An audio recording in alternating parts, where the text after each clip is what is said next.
Au numérique à présent avec vous, Clément Le Saffre, deux entreprises françaises tentent de défier Google. Ouais, et les deux chevaliers, aussi intrépides qu'optimistes, il faut bien le dire, s'appellent Qwant et Wiko. Quand Qwant, vous commencez à connaître, c'est ce moteur de recherche français qui respecte la vie privée en n'exploitant pas les données de ses utilisateurs, contrairement aux autres. Et Wiko, c'est le fabricant de téléphones bon marché, basé à Marseille. C'est français aussi, même si les actionnaires sont chinois et que les portables sont assemblés en Chine.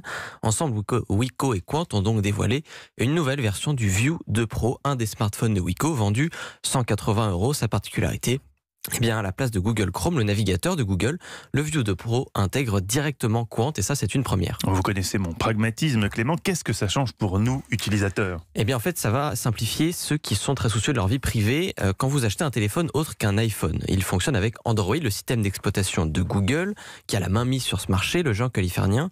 On profite donc pour préinstaller toutes ces applications, Google Chrome, Maps, Gmail, Drive, etc.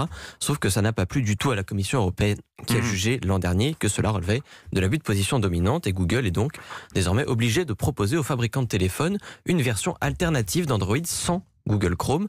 Ceux qui le souhaitent peuvent donc installer à la place un autre moteur de recherche comme Qwant, et donc ça nous évite à nous qui voulons que nos données nous restent privées de ne pas avoir à faire cet effort d'aller télécharger l'application soi-même. Et c'est quoi l'intérêt pour Qwant alors ? Pour eux, c'est une opportunité de conquérir un peu plus le public. Qwant est trop petit pour lutter de front avec Google, il faut le dire. La preuve représente à peine 2% des recherches sur Internet en France.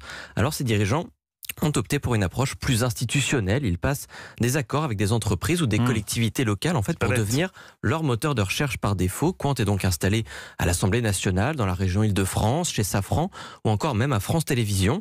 Et en s'alliant avec Wiko, Qwant continue son petit bonhomme de chemin. Comme vous, Clément. Eh oui. Eh oui, c'était une belle histoire numérique.